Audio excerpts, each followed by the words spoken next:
Mercato terminé depuis maintenant une semaine en Serie A. À l'heure où sortira cette vidéo, il est temps de dresser le bilan du Mercato de l'AC Milan dans ce 7ème épisode de Parliamo Rossoneri, votre série sur l'actualité, les débriefs, les avant-matchs et tout ce qui entoure l'AC Milan. Et sans plus tarder, commençons avec les départs, les joueurs qui sont partis de l'AC Milan, que ce soit sous forme d'une vente, sous forme d'un transfert libre ou bien même sous forme de prêt. Et pour ce faire, je ne vais pas le faire sous forme chronologique, le premier parti, le deuxième, ainsi de suite, mais aller sur Transfermarkt et justement eux ce qu'ils proposent c'est le montant par prix décroissant, le plus cher et ensuite le moins cher. Et on commence avec le premier joueur qui est parti de l'AC Milan, c'est Sandro Tonali pour un montant de 64 millions sans bonus compris vers le club anglais Newcastle. Et je ne vais pas vous mentir, lorsque Sandro Tonali part de l'AC Milan vers Newcastle, j'ai eu peur au début parce que ça suit quand même le départ de Maldini et je me suis dit est-ce qu'on se dirige pas vers un Théo Hernandez lui aussi qui bouge de l'AC Milan, un Rafael Leao lui aussi qui bouge de l'AC Milan, et que c'était la fin d'une histoire avec un goût doux amer comme la fin de Game of Thrones, mais l'histoire nous a montré que justement non, ce n'était pas le cas. Théo est resté, Leao est resté, Maignan est resté, et justement l'argent que Tonali nous a rapporté a été investi d'une très bonne manière et c'est ce que l'on verra dans la partie arrivée. Et si je devais aujourd'hui donner une réponse définitive quant au transfert de Tonali, je n'en regrette absolument rien et je suis satisfait de ce transfert. Ensuite nous avons Charles de Ketelaere, CDK ce sera plus simple, qui a été prêté avec une option d'achat me semble-t-il à l'Atalanta et qui a frappé fort en ce début de saison. Et honnêtement je ne suis absolument pas satisfait de ce move là. Pourquoi? Parce que dans une interview, Stefano Pioli a justement dit que tôt ou tard il voudrait repasser en 4-2-3-1. En 4-2-3-1, justement, tu as le 3 dans lequel il y a un milieu offensif, un numéro 10 de métier. Et justement, ce numéro 10 de métier, c'était Charles de Ketelaere. Certes, sa première saison, elle n'est pas du tout satisfaisante, on va pas se mentir, mais combien de joueurs cadres de l'équipe actuelle ont raté leur première saison, cette saison d'adaptation, et le mec, il a quand même 22 ans, donc je pense qu'on aurait dû être indulgent avec lui, et je pense que justement, on aurait dû attendre la deuxième saison, qu'il confirme ou qu'il ne confirme pas, pour vraiment se prononcer sur le joueur. D'autant plus que quand je vois ce qu'il propose aujourd'hui à l'Atalanta, honnêtement j'ai des regrets quant à l'utilisation du joueur de la part de Stefano Pioli et je me dis qu'avoir CDK dans ton effectif ça aurait pu t'amener de la variété dans tes dispositifs tactiques et j'ai donc énormément de regrets quant au fait que le joueur ait été prêté avec une option d'achat. Enfin bon, passons maintenant à la suite. On a les prêts de Junior Messias ainsi que d'Alexis Elmakers vers le Genoa et vers Bologne. C'est des joueurs qui aujourd'hui n'ont plus la place dans l'effectif de l'AC Milan et qui ne sont honnêtement plus à la hauteur des projets et des ambitions que l'on vise. Ils ont été là à certains moments, merci pour les travaux, mais maintenant je pense qu'on doit passer un cap et c'est pas avec ces joueurs là qu'on pourra le passer. C'est des prêts, je suis un peu déçu que ce ne soit pas des ventes, que ça ne rapporte pas plus au club, mais bon, le fait qu'il ne soit déjà plus là dans l'effectif aujourd'hui, ça me rassure un peu et je me dis que on sait ce que l'on veut maintenant et on se débarrasse des indésirables. Ensuite après cela, on a des transferts, des fins de contrat, on a André Rebic vers le Beşiktaş, on a Tataruzano, merci pour les travaux justement à la saison, on gagne le Scudetto et où Mike Maignan est blessé, qui s'en va vers le club saoudien. On a Andreas Djungal qui part, on a Gabriele Bellodi, on a Antonio Mionic, on a Divock Origi et honnêtement pour rebondir un peu sur Origi, je n'ai jamais compris pourquoi est-ce qu'il avait été ramené au club. C'est un mec qui était le 4e choix de Jürgen Klopp, c'est un mec qui avait Darwin Nunez, ensuite Jota, ensuite Firmino et ensuite Divock Origi, donc je ne comprends pas, même s'il était venu libre de tout contrat, je n'ai jamais compris pourquoi est-ce qu'on l'avait ramené sous prétexte qu'il avait performé durant un match en Ligue des Champions face au Barça, et avec tout le respect que je peux avoir pour le joueur et sa carrière, il ne comptait même pas 5 matchs référence dans toute sa carrière, mais enfin bon. Ensuite après cela, on a Lorenzo Colombo qui a été prêté, et je me dis que mine de rien c'est une bonne chose, parce qu'il n'aurait pas eu le temps de jeu nécessaire à l'AC Milan, il a une grande marge de progression, c'est un joueur sur qui je pourrais énormément compter à l'avenir, donc je me dis que l'envoyer dans un autre club en prêt, où il aura du temps de jeu, c'est une bonne chose. Matteo Gabbia prêté à Villarreal, il a honnêtement pas sa place à l'AC Milan, et même avec les joueurs qui sont plutôt sur une pente descendante aujourd'hui, il n'a pas sa place. Fodé Ballo-Touré prêté à Fulham, déçu honnêtement que ce ne soit pas un transfert, c'est un joueur qui n'a pas sa place dans l'effectif au vu des ambitions de l'AC Milan. Ensuite Daniele Maldini prêté encore une fois et je me demande si un jour Daniele Maldini reviendra à l'AC Milan et qu'il sera performant. En plus c'est un milieu offensif, un 10, et compte tenu du fait que là maintenant je pense qu'on va passer sur du 4-3-3, il aura plus sa place si on garde Stefano Pioli, donc honnêtement dommage, je pense pas qu'il aura la même legacy que son père, c'est mal parti en tout cas, mais en tout cas bon courage à la descendance de notre cher Paolo Maldini. Ensuite Marco Lazetic prêté, Marco Nasti prêté aussi, Marco Brescianini ensuite, il n'y a pas d'informations, on ne sait pas si c'est un prêt ou si c'était un transfert. Ensuite, on a Davis Vasquez, le gardien qui a été prêté, et je me dis que c'est une bonne chose parce que c'est une place extra-communautaire qu'on a pu libérer. Et enfin, Zlatan Ibrahimovic, fin de carrière. Et passons maintenant à ce qui fait vibrer le plus de monde, forcément les arrivées vers le club, les joueurs qui sont arrivés à l'AC Milan durant ce mercato estival. On a Samuel Chukwueze pour une valeur de 20 millions, c'est absolument rien du tout en provenance de Villarreal. C'est un ailier droit, et un ailier droit comme lui, comme il y en a peu pour 20 millions, je trouve que c'est rien du tout. Et c'est une très bonne pioche, surtout qu'il a 24 ans. Maintenant, malheureusement, il n'a pas pu prouver sur ce début de saison, parce que justement, derrière lui, il y a un autre ailier droit qu'on a chopé, Christian Pulisic, pour 20 millions aussi.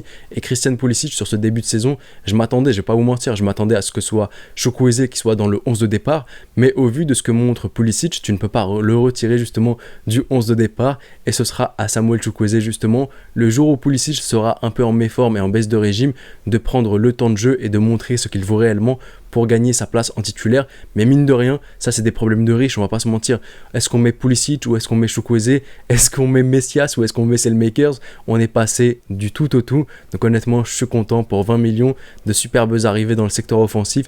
Sur l'aile droite, on en avait réellement besoin. Et surtout, si vous regardez sur les 10 dernières années, les équipes qui remportent la Champions League ou bien les équipes qui arrivent, c'est des équipes qui ont un superbe ailier gauche et un superbe ailier droit, de quoi amener le danger des deux côtés. Ribéry, Arjen Robben, Cristiano Ronaldo, Gareth Bale, par exemple Neymar, Messi, Sadio Mané, Mo Salah, etc., etc.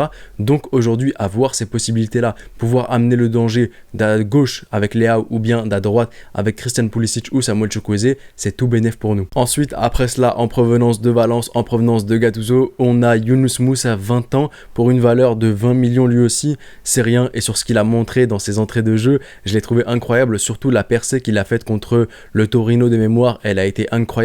Donc un joueur prometteur, un joueur aussi, c'est un milieu central, capable de jouer 8, capable aussi de jouer 6, capable de jouer dans un double pivot en 4-2-3-1, donc superbe polyvalence, super intéressant, donc très bonne pioche. Ensuite, après cela, on a le joueur qui vient de l'AZ Alkmaar pour 19 millions, c'est Tijani Reiners, et c'est sûrement l'un de mes coups de cœur, si ce n'est mon plus gros coup de cœur sur ce début de saison des arrivées côté AC Milan, et je n'ai rien à dire sur le joueur. En plus, il connaît une convocation avec les Pays-Bas justement, je pense qu'il va être mis, je l'espère au moins, qu'il va être mis titulaire, et il mérite d'avoir la lumière sur lui parce que c'est un superbe joueur et je le trouve extrêmement sous-coté. Quand je dis sous-coté, c'est que sa valeur, elle est là, et la valeur à laquelle il est estimé, elle est là justement. Ensuite, après cela, pour 16 millions, à l'instar de Christian Pulisic, en provenance de Chelsea, Ruben Loftus-Cheek. Et j'ai sincèrement l'impression que ce gars-là est taillé pour la Serie A. Il a le physique pour, il a l'intensité pour la Serie A. Il est très bon offensivement comme défensivement. Et j'ai adoré son début de saison.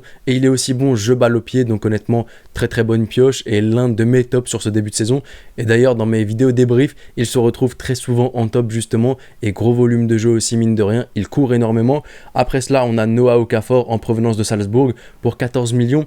Et Noah Okafor, maintenant, je l'avais dit dans mon dernier débrief, c'était le débrief contre la Roma. Lorsqu'il est mis BU, je le trouve pas satisfaisant du tout. En tant qu'avant-centre tout seul, je le trouve pas concluant. Sur l'aile gauche, en remplaçant de Leao, il est plutôt bon. En second attaquant, c'est là, je pense, où il est le plus épanoui. Et maintenant, si Stefano Pioli venait à repasser en 4-2-3-1, est-ce que justement, il ne placerait pas Noah Okafor au poste de numéro 10 de milieu offensif?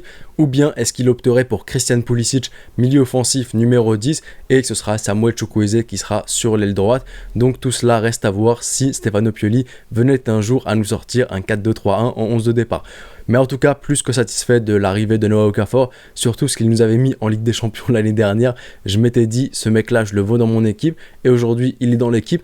Et justement, dans le tout premier épisode de Parliamo Rossoneri, l'épisode relatif au maillot, j'avais dit que le maillot rouge, j'hésitais entre Tijani Reiners et Noah Okafor, et mon choix finalement s'est porté vers Tijani Reiners. Ensuite, pour 3,5 millions en provenance de Platense du championnat argentin, on a un joueur de 21 ans, Marco Pellegrino, et je vais pas vous mentir, je ne le connais absolument pas. Je ne sais pas ce que vaut réellement le joueur. J'ai regardé des highlights, mais avec des highlights, on peut faire passer n'importe qui pour un futur ballon d'or. et justement on montre que le meilleur dans les highlights, donc je ne connais pas ses axes négatifs, je ne sais absolument rien du joueur. Ce que je peux dire, c'est qu'il est jeune, il a donc une grande marge de progression, il a aussi une double nationalité, la nationalité italienne en plus de la nationalité argentine, ce qui fait que ce n'est pas considéré comme étant un joueur extra-communautaire, mais je peux pas en dire grand chose. Mais dans l'ensemble, 21 ans pour un défenseur central, le ramener à 3,5 millions, s'il a une grande marge de progression, je suis plutôt satisfait et j'ai hâte de voir sur les prochaines années qu'est-ce qu'on pourra faire du joueur, et je pense qu'il pourra pas mal nous servir. Ensuite, après cela, on a Luka Jovic.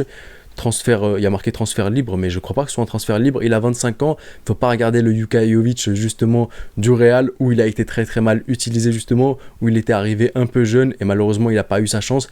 En même temps, derrière Karim Benzema, très dur d'obtenir ta chance, et forcément tu vois un différentiel de level avec un joueur qui a 4 Ligues des Champions à ce moment-là à son actif, un joueur aussi mature que Benzema, Jovic qui était jeune, et Zidane n'a pas fait ressortir le meilleur de lui.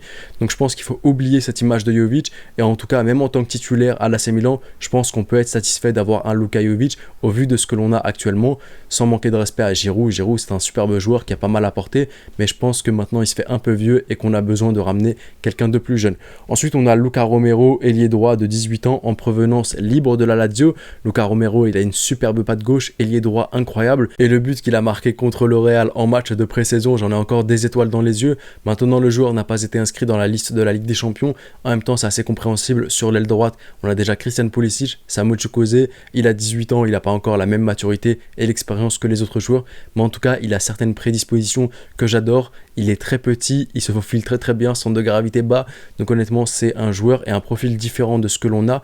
Donc honnêtement, sur les prochaines années, je trouve que ça a été une très très bonne recrue, et honnêtement, j'ai pas envie de faire le pessimiste, mais sur le secteur offensif, il y a pas mal de joueurs que l'on a dans l'équipe qui ont tendance parfois à se blesser, donc avoir un jeune aussi prometteur à qui l'on pourra donner quelques minutes en fin de match pour lui permettre de progresser, je trouve ça mine de rien intéressant. Et enfin, pour terminer avec la 10e recrue de ce mercato, c'était d'ailleurs la toute première recrue à être arrivée à l'AC Milan, gardien de but, 31 ans en provenance libre de l'Atalanta Bergame, Marco Sportiello, et honnêtement je pense pas que la principale raison pour laquelle il était ramené ce soit une raison sportive, mais plutôt la raison du quota de joueurs italiens que l'on doit avoir dans l'effectif, et grâce à lui on a pu l'avoir, d'autant plus qu'on a Mike Maignan en gardien numéro 1, donc voilà, j'ai pas plus de choses à dire sur lui. Et maintenant, quel est le bilan général que je me fais de notre mercato? Et honnêtement, je suis plus que satisfait. Du côté des départs, on a réussi à enlever quelques éléments indésirables que l'on voulait plus dans notre équipe, qui ne sont pas à la hauteur du projet et des ambitions que l'on a aujourd'hui.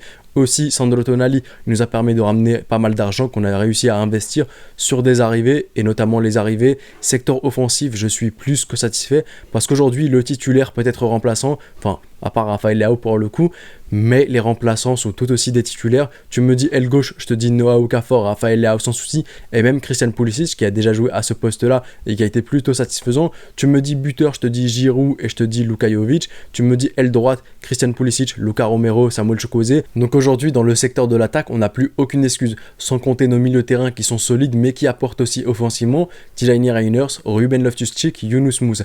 Maintenant, le regret que j'ai avec ce mercato-là, c'est que malheureusement derrière, on n'est pas si solide que ça, et je ne trouve pas serein. Mis à part par exemple Théo Hernandez ainsi que Mike Maignan, le reste ça me paraît plutôt fébrile. Malick Thiaw est ici, mais comme je le dis à chacun de mes débriefs, la personne qui est à côté de Malick Thiaw et qui doit justement le pousser vers le haut et le faire prendre encore plus en expérience et accélérer sa progression, c'est un défenseur qui doit être solide, et malheureusement Fikayo Tomori depuis la saison dernière, il a plus la tête sur les épaules. Sur le côté droit, je ne fais pas partie des détracteurs de Davide Calabria, je pense qu'il peut être un bon remplaçant. De là à le virer du club, moi je suis pas d'accord, ça reste un bon joueur. Maintenant c'est vrai que il a quelques petites lacunes, mais j'ai envie de vous dire aujourd'hui, par exemple pour moins de 40 millions, trouvez-moi un superbe ailier droit, un superbe arrière droit plutôt. Je pense qu'on n'a pas tant que ça dans le monde. Donc c'est peut-être le regret que j'ai, c'est sur le secteur défensif, on n'a pas assez ramené, on a plutôt misé offensivement. Et aujourd'hui aussi, dans ce qui est de l'intérêt du club, on n'a pas de joueurs africains ou asiatiques qui partiront en janvier et qui louperont 4-5 matchs pour des raisons de Coupe d'Asie des Nations et de Coupe d'Afrique des Nations. Donc honnêtement, le mercato est plutôt calculé, on ne perd pas de joueurs lors de la Coupe d'Afrique des Nations, sélection, si ce n'est peut-être Ismaël Benasser qui va s'en aller parce que justement il va jouer avec l'Algérie, mais sinon tous les joueurs restent dans l'effectif, restent dans l'équipe et on ne perd pas grand monde mine de rien parce que Ismaël Benasser, même s'il est super bon, sur le début de saison on n'a pas eu à compter sur lui et je pense que jusqu'à février on n'aura pas à compter sur le joueur. Et donc voilà tout ce que j'avais à dire sur ce mercato de l'été 2023 de l'AC Milan. Si je devais lui donner une note, je lui donnerais une note de 8 sur 10 pour l'apport offensif, pour aussi le fait que ça a été calculé pas de joueurs africains ou asiatiques qui louperont justement 4-5 matchs en janvier, février, et malheureusement les 2 points que l'on perd, c'est parce que justement on n'a pas prêté d'attention au poste de numéro 6 et aussi au secteur défensif. À vous maintenant de jouer dans l'espace commentaire, à vous de me dire quel est votre avis sur ce mercato 2023 de l'AC Milan. Je me ferai un plaisir de tous vous lire. C'était le petit pharaon, prenez soin de vous et de vos proches et je vous dis... Arrivederci.